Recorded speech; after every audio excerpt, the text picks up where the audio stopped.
Okay, hello everybody. I am so excited, you guys. I'm so excited. This is the very first Creator Spotlight.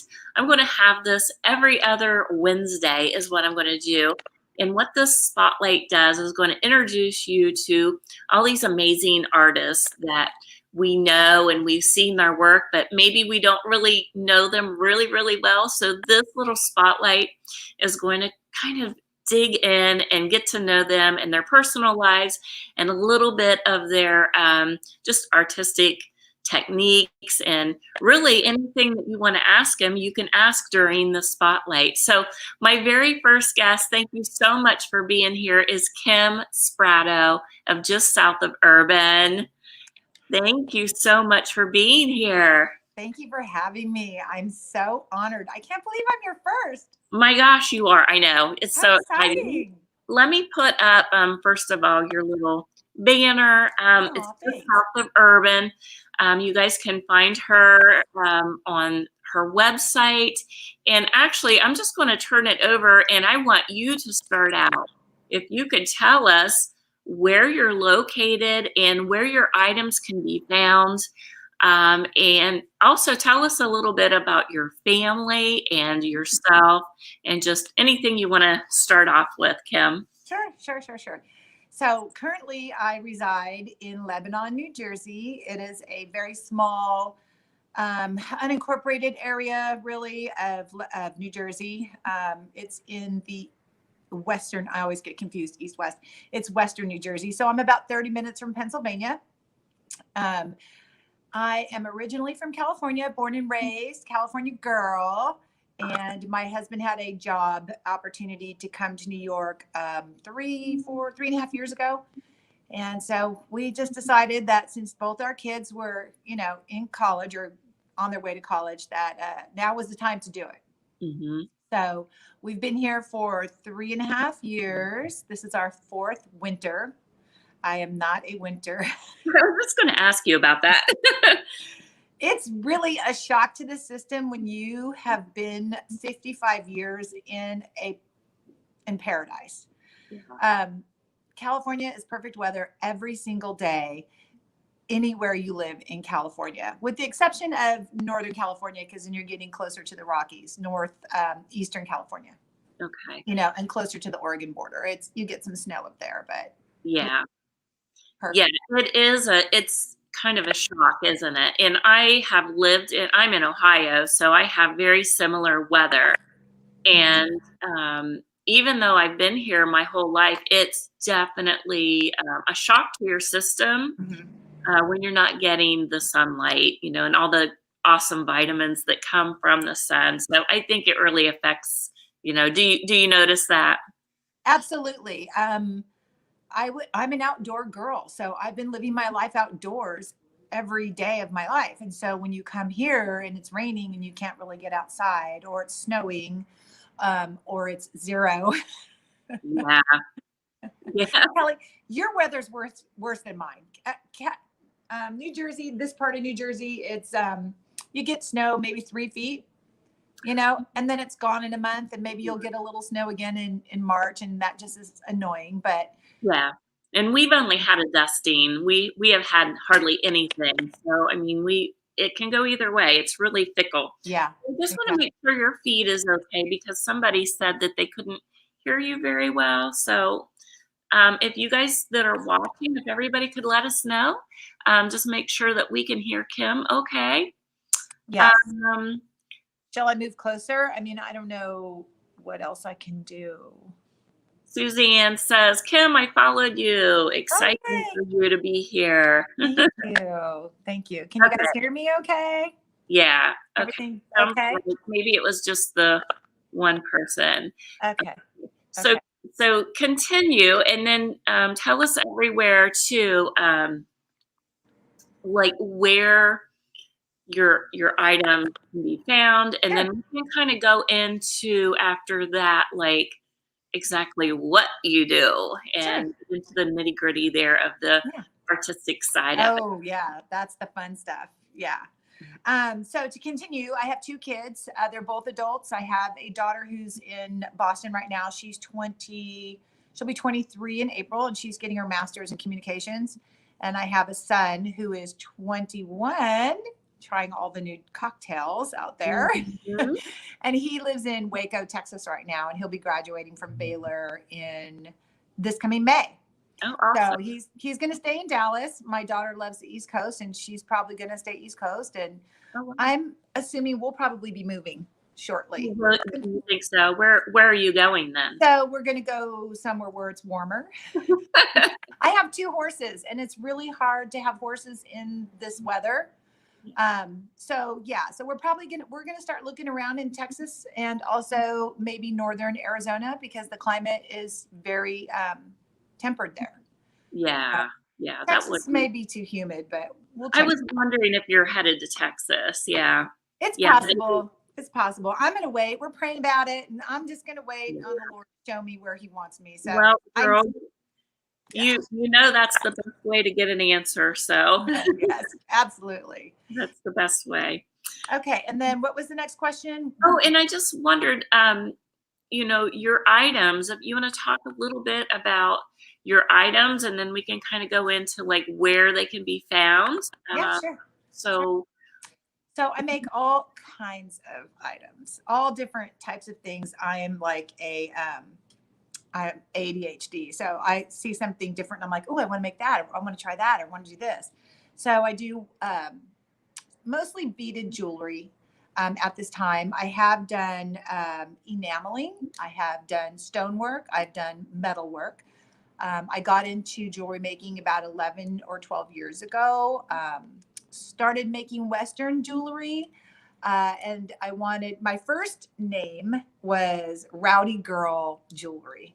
And I'm like, that sounds kind of harsh. And one of my friends said, why does everything cowgirl have to be harsh? And I said, you're right. And I said, and what if I don't always want to do Western jewelry? What if I want to do other types of jewelry?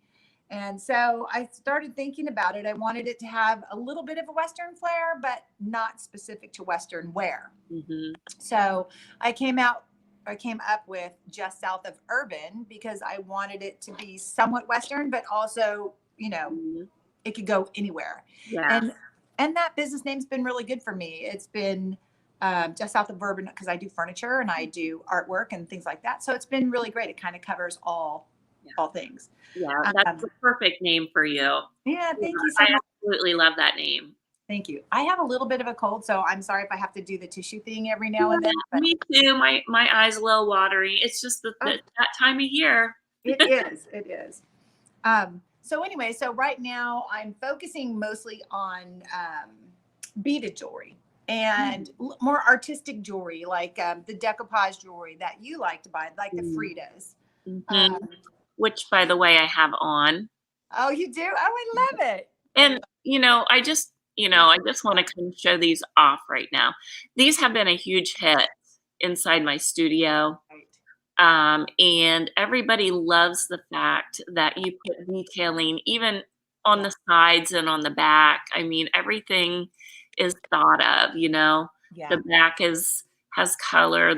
That way when you're walking in your movement, you're getting little flashes of all the elements that you've used. So, but the Frida jewelry has been just a big hit, as you know, with all of my customers. And they're super light because they're done on the wood blanks, so you don't even know you're wearing them. And I think I try to focus on getting a big splash, but not, having to replace your earlobes a few years down the road. Exactly. I grew up in the 70s and 80s, and we wore those big, huge, chunky earrings. Oh, yeah. And I've had to have doubles pierced because I have such, they probably could come through at any minute, right? Yeah. Anyway, so I'm doing the Fridas. I like to put artwork on wood and enamels. I don't know if I've showed you. Have I shown you any of my enamels? You know what? I have seen them on your website, and they've always been sold out. And I absolutely love your enamel stuff. Yeah. So that's a lot of fun. They're a lot of fun. They're done with fire. Yeah. This is basically powdered glass. I don't know if you can see this. Oh, that's so pretty.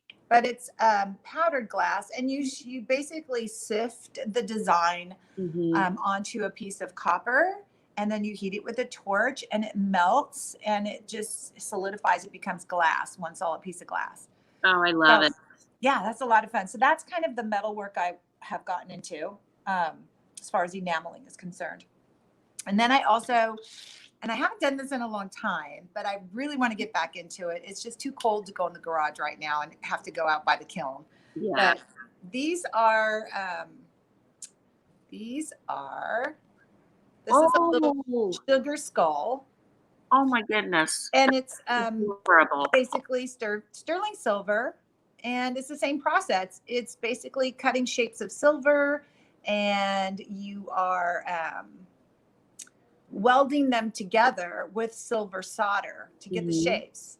And then to make the shapes that you stamp or cut out, pop, there we go. You patina them. You put this liquid sulfur, you soak them in liquid sulfur, and then you polish off the high edges.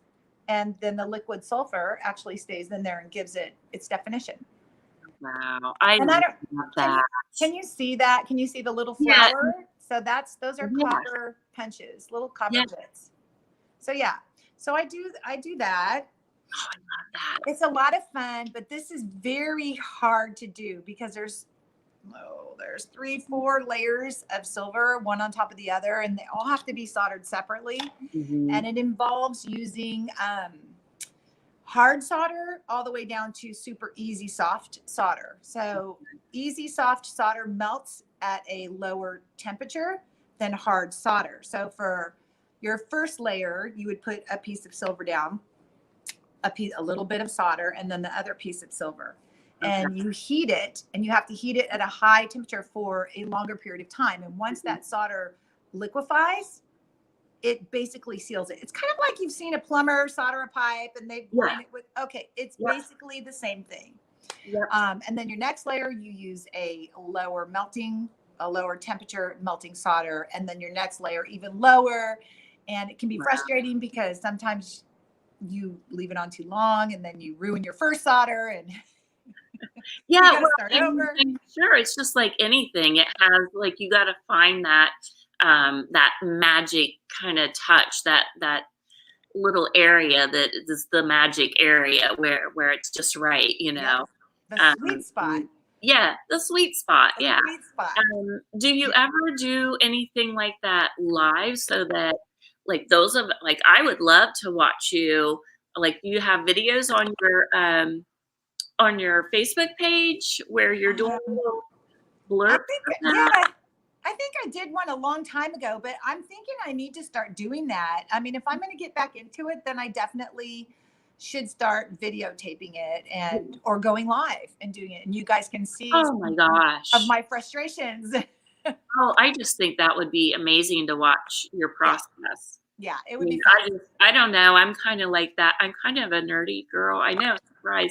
But I love watching, the process. And I really get into just seeing how everybody does their own technique. And I don't know, I learn so much. Even if I don't do that, it will spark something and maybe something I'm going to do. Or for anybody that's watching, it will spark a little bit of inspiration in some way, I think. But Gail said the mad scientist.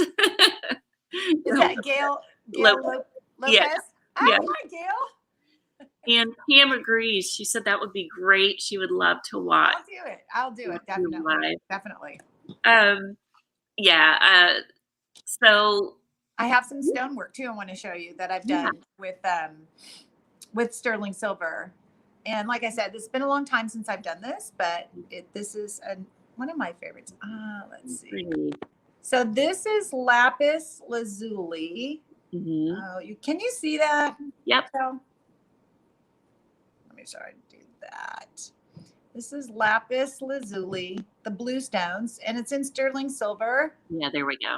And then I've got, I can't remember the middle stone. I think it's like Red River Rock or something like that. But anyway, so can you see these sides, the bezel? Yeah, they're beautiful. Yeah. So detail on basically, yeah, it's one piece of silver on the back. it. And then you add the bezels. This was the best. Yeah. You add the bezels, which is the side metal pieces. And then you pop the stones in. Oh, I get so confused with this backwards thing. You pop the stones in and then you basically set them. You know, you just pinch down the prongs around the side and that holds the stone. Beautiful. So, yeah, I've done rings and I've done necklaces and earrings. And so what's your favorite thing to do? Or is that kind of hard? That's maybe hard to answer, but do you have a favorite? Because I know you paint furniture as well. So yeah. what So would you yeah. do? I like doing it all. I really do. I love the creative process. And because I have so many avenues of artistic ways I can go, if I'm in the mood to do jewelry, then I'll go down to the basement and I'll spend a few days doing jewelry, just beadwork. And if I haven't done any metal work at all since I've been here in Jersey. But yeah, I would go out in the garage and, you know, do some really cool metal work. I don't know. I like all of it. Right now, I'm doing a lot of custom furniture painting. So people will see what I'm selling on my website, and they'll contact me and say, "Hey, I'd like to do that, you know, jewelry box, and can you do these flowers and this color, etc." So I've got quite a few of those bogging me down right now. But I love it. I love the process, and I just think it's so cool to create something that nobody else has at the request of a husband for his wife. Yes. You know, and I know that she's going to have either that piece of jewelry or she's going to have that piece of furniture forever. And when I create something, I want it to be good enough to where someone says, you know what, I want my daughter to have this jewelry box, or I want my daughter to have this ring, you know, or I want my, you know, whoever. I want it to be passed down as an heirloom within their family. And that's really important to me, to put that energy and that love into something that you're making for someone specific. You know what I mean? Exactly. Yeah. Yes, I do. Yeah. That's what makes it just so special. It gives it such a personal touch. It really does. You know, I Yeah. was thinking about that the other day about, you know, I'm the kind of girl, and I know that you are too, that I'm not, well, maybe you love a lot of diamonds. I'm not a big diamond girl, but if I could choose something, if I could choose between a diamond or something that somebody's just artistically made and has just put this touch on that like you've never seen, that's what I would choose. Me too. You know? Absolutely, me too. I have a diamond wedding ring. I never wear it. Yeah. I know. I'm sad. Sorry, Greg. Yeah. You know, but you know what? I have this ring that I wear, and it's a sapphire, and it's not it's like something different. Yes. It's different, and we bought it on vacation together so many years ago, and that was something, you know, we didn't have any money back then, and it was something that he did for me. Yeah. On the spur of a moment. So that means a lot to me. It does. And then when you look at that, you have that memory of that vacation and that weekend or whatever you had with him. And that's where it's special. That's where all that lies. Yeah, exactly. Okay, let's see. Just going through here. Christina says, does anyone get worried about going live and something going wrong? You can always delete, right? You can always delete it. Absolutely. Would you, if you had a way just to describe all of your art as a whole, how would you describe it? Like, I'm sure there's people that have never one word before. Like, yeah, how would you describe it? One word. I would say it's whimsical and it's bohemian. I can't. Yeah, I'm pretty. I'm kind of all over the place. I can do these, you know, settings in silver and I can do enamels, and I don't know. I think it's very boho-y. It's not. It's not somebody who likes to wear, you know, diamonds and Gucci and Chanel. You know, it's for people like us. Yeah, that's exactly how I would have I would have described you as very bohemian, Yeah. uh, Unique. casual and colorful. Mm-hmm. Yeah, the stuff that you would One want of to a kind.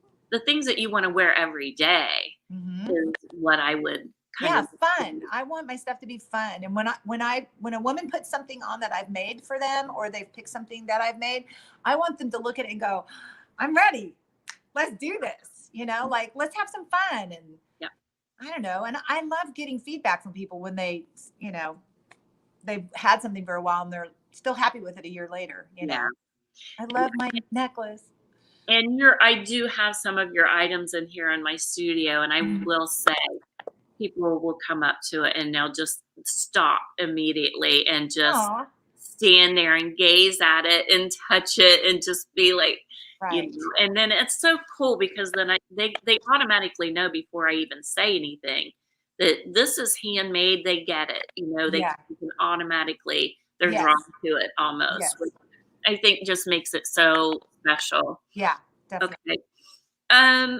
Okay, I do have a few questions. Okay. I wanted to share with you two different, when we get to the beady part, I wanted to show you difference in stones and stuff like Yeah, that. you can go ahead because I can ask these any old time. Okay. All right. Sure. I just wanted to show people the difference between real turquoise. I know a lot of people say that they're wearing turquoise and they're not, but it looks turquoise. So we have, and turquoise comes from all different parts of the world.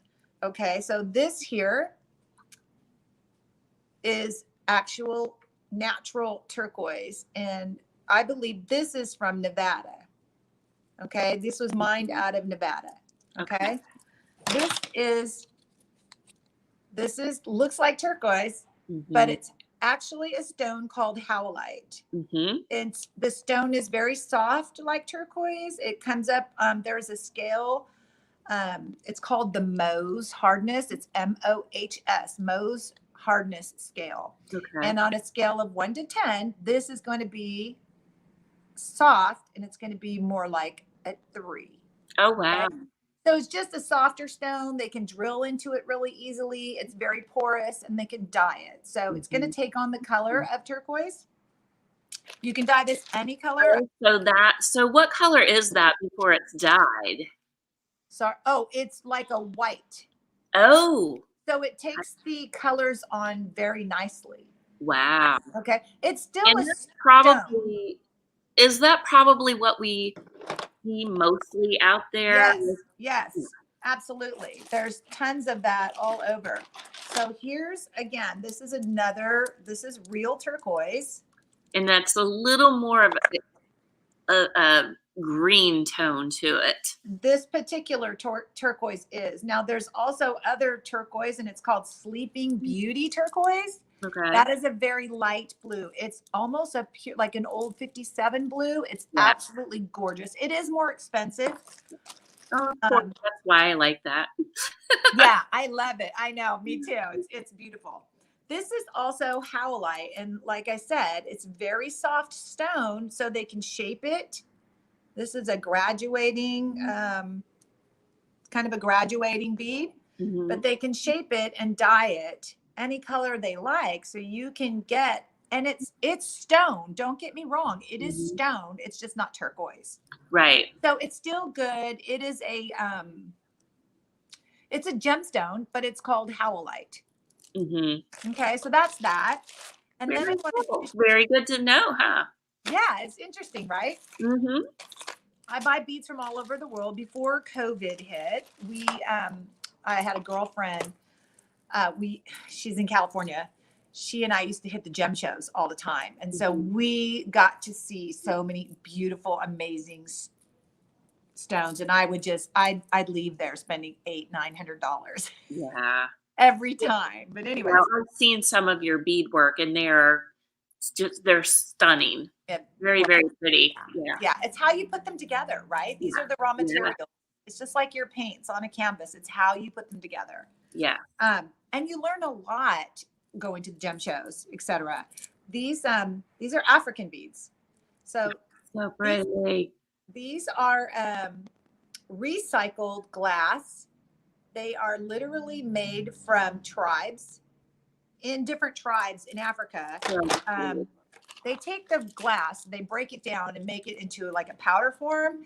And they, like, these are called powder glass beads. These are like the saucer shape. Oh, I love. Okay. I love the color of that. Yeah, I love this. I have this in many, many colors.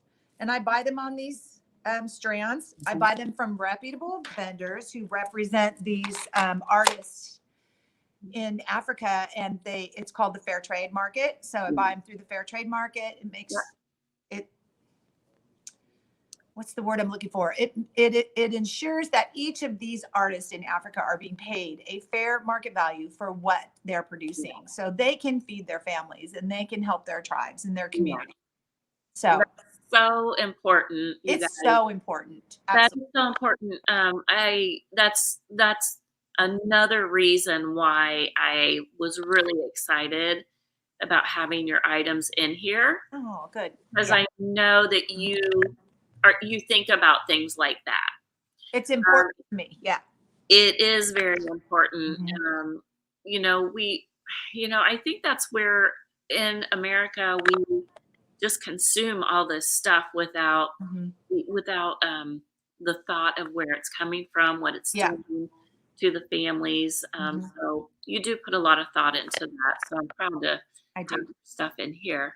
I do. And I like traveling. Like when I have the opportunity, when I'm on the road, I try to go to bead stores and, find what's local. And again, supporting the local community where I'm at.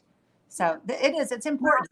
Is that something that you have ever tried to do then? Is it make any of your own like glass beads with you have your little torch and stuff?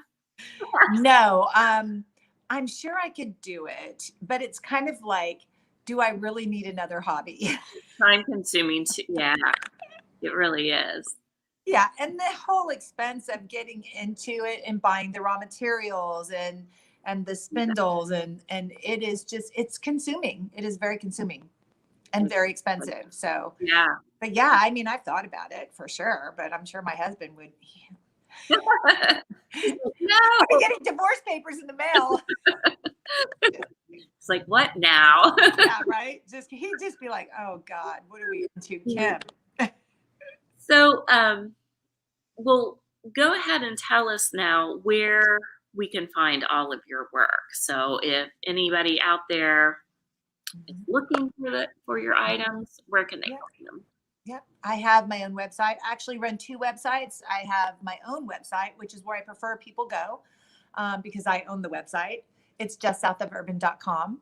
And when you do, I'm now offering gift cards through my shop. So if you want to buy a gift card for one of your friends or whatever, they're there. So when you hit justsouthofurban.com, it's going to come up and this big, huge gift card thing shows up. And I'm going to work on that and try to shrink that down somehow.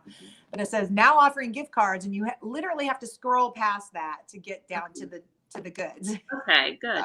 So anyways, just an FYI. And I have an Etsy store just south of Urban where I sell on Etsy. But, I'm trying not to pay Etsy if I don't have to. Yeah. Go straight to her if you can, guys. Yeah. But Etsy is a great advertiser. I keep both of the sites because Etsy will drive business. I'll get people that I wouldn't normally, if I'm not advertising my own website, no one's going to know that it's there. So that's why I keep both sites running simultaneously. Right. So yeah. Yep. Okay. All right. So is there, let's see, I'm going to look at my questions that I have. Or if you're local, you can come into my store. I have a little storefront in. Yeah, tell us where you're at. Your little local store. Yeah, I'm at 1271 East Highway 22. East Highway 22.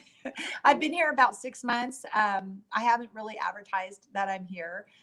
There is a sign on the door, and I keep it open when I'm in.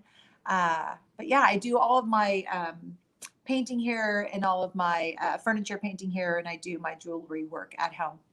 Okay, so where you're at right now is a store plus it's where your studio is as well. So yeah, I have a working studio here, but it's only for paint. Okay. Yeah, and all the jewelry work that I do is at home. I have a studio in my basement Like a girl needs more than one studio, right? Right. I know. I'm working on that myself, girl.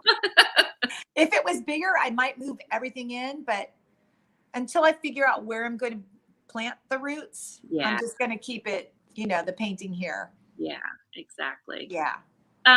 So what are some of your like favorite products that you've used, I guess, throughout your process and with some of the techniques that you've used? Favorite products? Well, obviously we've talked about the beads and where I get the beads and that kind of thing. Um, there's a for silver and sterling silver or silver, whatever silver. I go to a website. It's called riogrande.com. They're located in New Mexico, and you can get almost every type of supply you need there. You can get metal, you can get all types of metal, you can get platinum and copper and gold, silver, etc. All the wire you can get there, the sterling silver wire. You can buy it by the foot, and you can get all the tools you need. If you want to get into enameling, you can get into all of that. I love for my tools my little hand tools that I use Wubbers, Wbbers. They're expensive, but they're worth every penny. Excuse And me. what is that exactly? They're like I should have brought some. I didn't bring them down. They're like the bent nose pliers. I could not live without, if I had to pick one thing to keep and I couldn't have any other tool in my beading room, it would be bent nose pliers. Yeah. They're a plier. They have they're like a hook. Mm-hmm. And I'm telling you, to get jump rings open, you have to twist them open. If you pull them apart, you're going to ruin it and it'll never go back into the right shape. It'll just wreck your jewelry. So you have to twist them open and then you hook them together and then twist them back, right? Mm-hmm. Bent nose pliers are the bomb. I love them. I cannot function without them. They're amazing. That's awesome. Yeah. And then something I found interesting too about your work that I was attracted to was you sometimes upcycle leather, like from boots. And oh yeah, tell us a little bit about that, because I'm kind of a little nerd about the upcycling stuff. Yes. So I have horses and I've had cowboy boots for years, and so every year I get a new pair of cowboy boots, right? Because I just wore them down to the ground. And I thought, well, what can I do with this leather? It's beautiful. The upper part of the boot, it's always under my jean, right?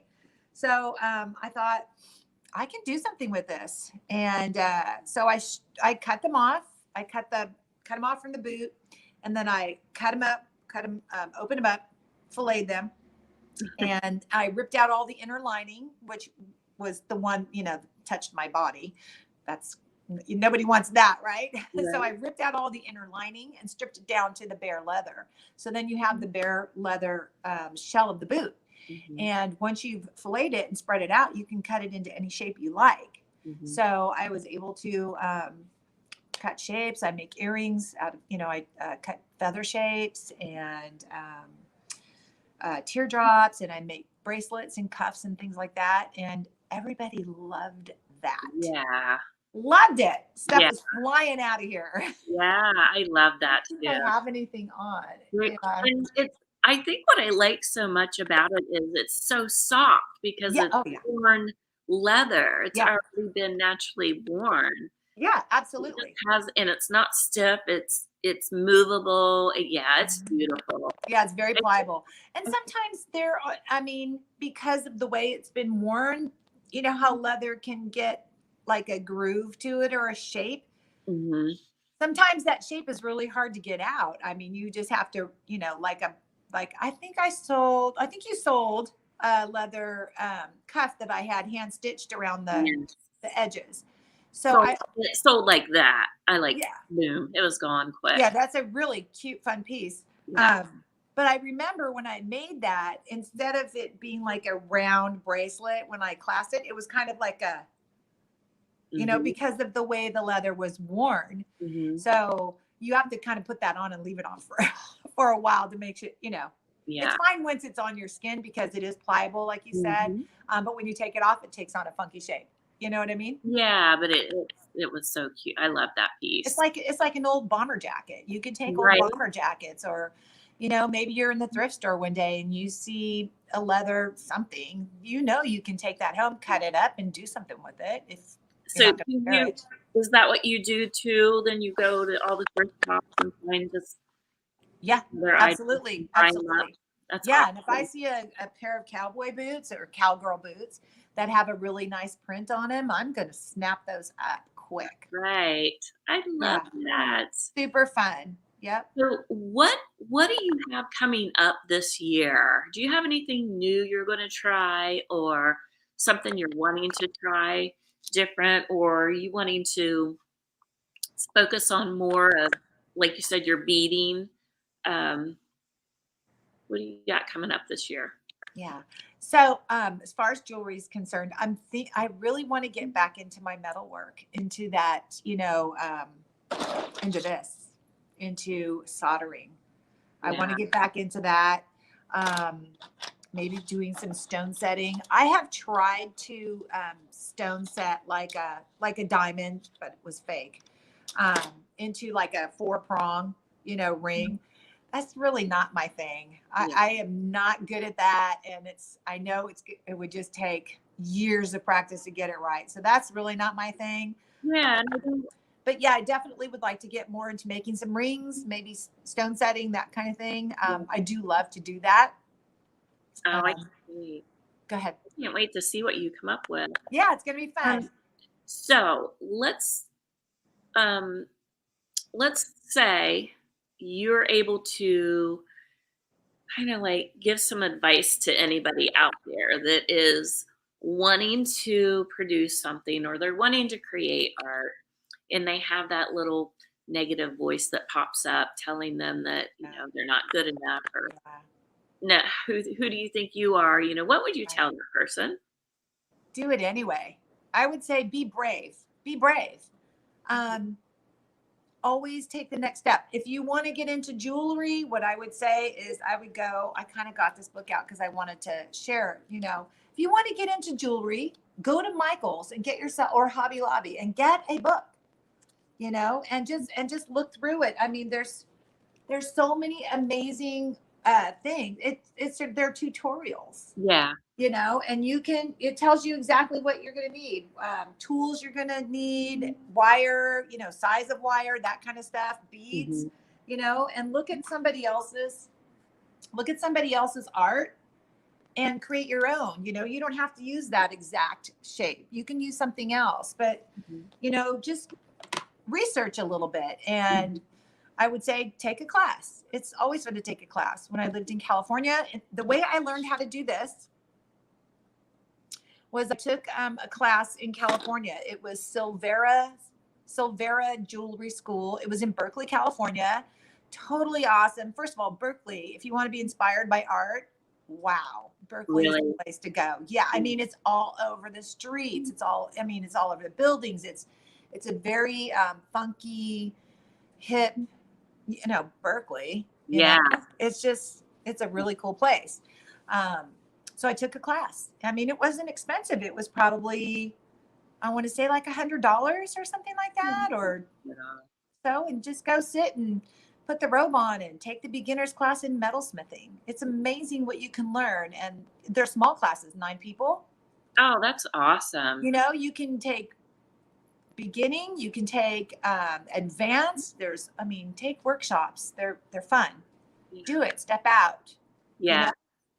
Yeah, I agree. I mean, Call me. I'll encourage you. yeah, right? Seriously, I'm here for anybody who wants to say, "Hey, how do I do this?" Yeah, I it makes share me everything. sad when I meet people that I know are artists, and I see it in them. I can see it in, like if they come in for, I don't know, a little demo, I can see that artistic side in them, Yep. and they won't really push forward. So, I mean, I do know, because I think we're all there, Oh yeah. but it makes me sad to see people stuck there, especially as they get older. Yeah. You kind of expect, younger girls maybe to be a little uncomfortable, Yeah. but I feel like, when I see somebody older, it's kind of heartbreaking. So, because I don't care how old a person is, there you can always learn, you can always create, you know. Right. And just to add to that, I started making jewelry when I was 48, 47, 47. And prior to that, I'd been raising kids and a stay-at-home mom and, the soccer mom and all that good stuff. And you know what? I always wanted to do something fun and creative, and I always wanted to make jewelry.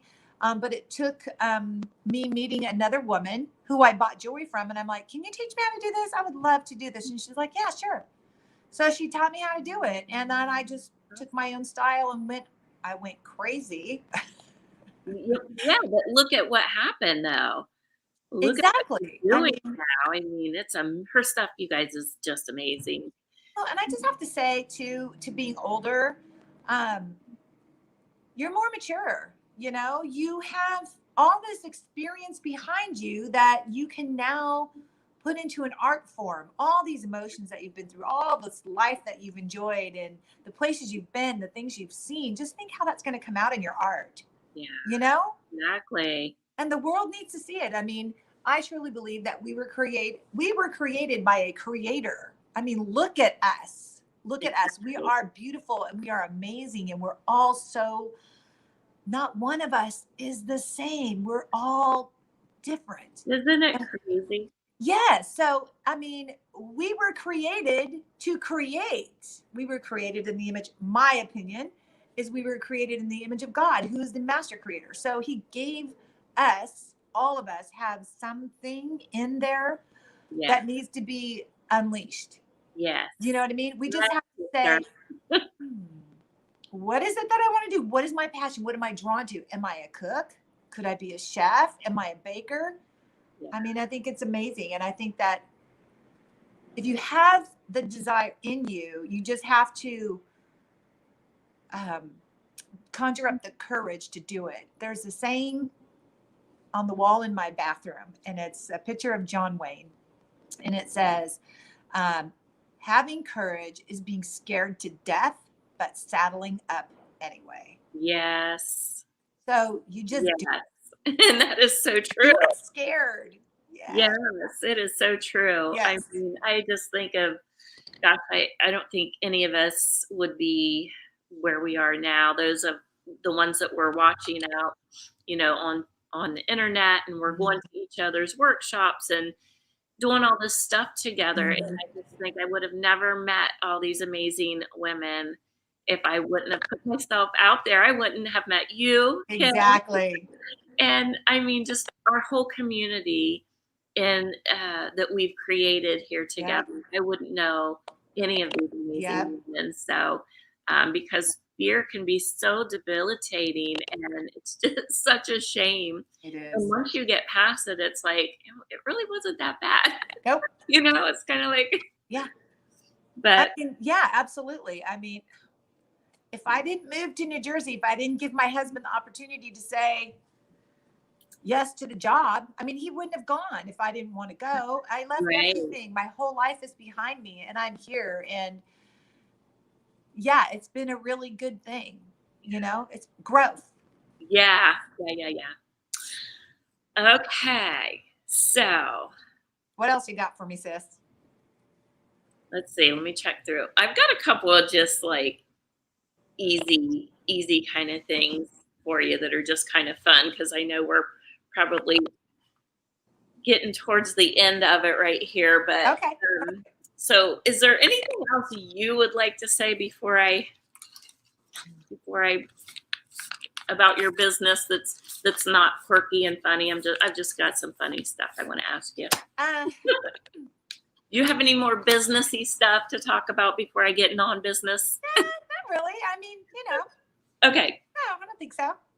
Okay. So what are you doing with this 57 Chevy? I had to bring that up. That thing is so gorgeous. It's coming along. Tell them about this. If you guys are not following her, you have to go follow her. And because I'm sure they're going on some adventures. And for sure. So since moving to New Jersey, we met this, we were so blessed to move next door to a wonderful couple, Mike and Linda Ryan. Linda may even be watching this right now. I don't know. But he is a master car guru. And he's done so many cars over the last 30 years, redone these old classic cars. And he recently retired. And he was going a little crazy. And we go to dinner with them every Friday night when it's the weather's right and they're not in Florida.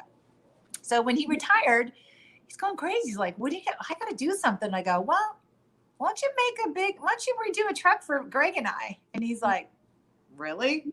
I said, yeah. I said, Greg just got a bonus.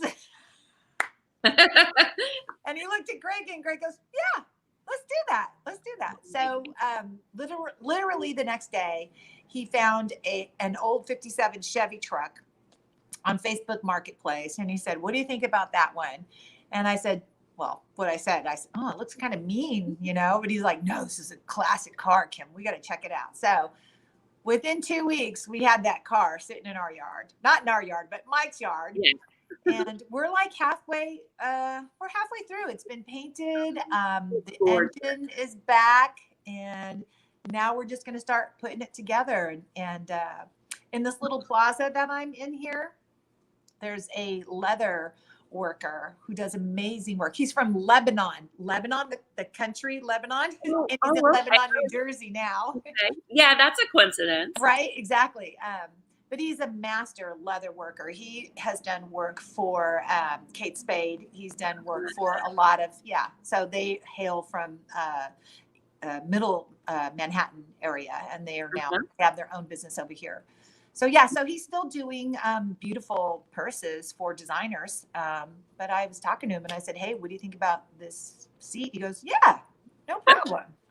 So he came over last night, looked at the bench seat, and he said, no problem, just pick your colors. I'll get the leather on order. And so I would say probably April, May, we're going to have that car, and we're going to be tooling around in it. Oh, I can't wait to see all the pictures. Yeah. Maybe I'll come and take a ride someday. It's so awesome. It's so beautiful. Yeah. It's a fun thing. I just was like, oh, when I was looking at your videos, I was like, oh my gosh, no, she didn't. It's beautiful. And even the engine is stunning. Gorgeous. Yeah. I did a live on my Facebook page, just south of Urban, and I did a little tour in the garage. So you can see it just came out of the paint shop. So if anybody wants to go check it out. Yeah, just so pretty. Yeah. Okay. And then one little fun, quick thing. What's your guilty pleasure? My guilty pleasure. I hate to say it out loud, but I really like Yellowstone. That show. Same. Don't make me go all Beth Dutton on you, right? I know, right? Same. I started watching that when the pandemic hit. I was like, I'm stuck at home more. I'll watch this or whatever. I don't know what they're talking about. So I tuned in, and then I had to watch it. It's so violent. I have to go. It is, but I feel like the land and everything is so beautiful. Yeah. You've been there, right? I think you said you'd been there on vacation for a couple of weeks, and it was just so stunning. It is mesmerizing. If it didn't snow, I would love to live there. Oh, no. I know. I could only be there half a year. It's too cold. It's too cold. But yeah, I like that. And there's another series. It's called The Mayor of Kingstown. Oh, yeah. It's the same creator who the person who creates Yellowstone created this one as well. And we just finished that up the other night too. I don't know what it is about me with these types of shows. You know, I'm all about spreading love. I think the fact that we know it's not real is what. Yeah, I know. But I kind of, I'm like, should I be watching this? I really shouldn't be watching this. I know. I do enjoy there is another one that is how Yellowstone started out. Oh, yeah. Have you started that? That's pretty good. Yeah. I haven't started it yet. We're waiting for it to all accumulate. Sam Elliott's in it, girl. What's that? Sam Elliott's in it. Oh, girl. Woo! I know. I just I love know, his right? voice. Hey there, darling. I know. Oh, right. I liked him in the 70s too, so that'll tell you how old I am. Exactly. Sorry, Girl, you got to take care of that cough. getting choked up, losing my voice. Yeah. Anyway, guys, go check out Kim Spratto. Let me put up her little banner here real quick. Thank you so much. Anything It's been a you pleasure. want to say? No, I just want to thank you. I really appreciate you bringing me on and introducing me to Oh, your fans. my And pleasure. you know, I'm just blessed and honored that you like the things that I create enough to want to sell them in your own I store. love them. I feel so good and blessed about that. So thank you. And that's it. I think. Yeah, Yeah, I really appreciate you, Kelly. You're such a wonderful human being. And I thank you. love that I got to meet you in person. Thank you so much. I absolutely love your work. I mean, I really, really mean that. Thank And you. I'm proud to have your work in the studio here. Thank you So, you guys that are watching, be watching the website. I'll have more coming in from Kim. Thank And you. go to her website. She has Etsy, and check out her Facebook page because Yeah. she's going to be doing more videos, right? I am. I'm Right? ramping those up. No, really, I am. I'm ramping them up. Yeah. I'm, starting when I'm in the studio, I'm starting to try to turn the camera on a little bit. So, Yeah. We want to see. Thanks. So that is it. We're going to call it a day. And thank you so much, Kim. Appreciate you. I will be hopefully seeing and talking to you soon. Sounds good. Feel better, my friend. Love you. Oh, thank you. Love you back. Okay, hon.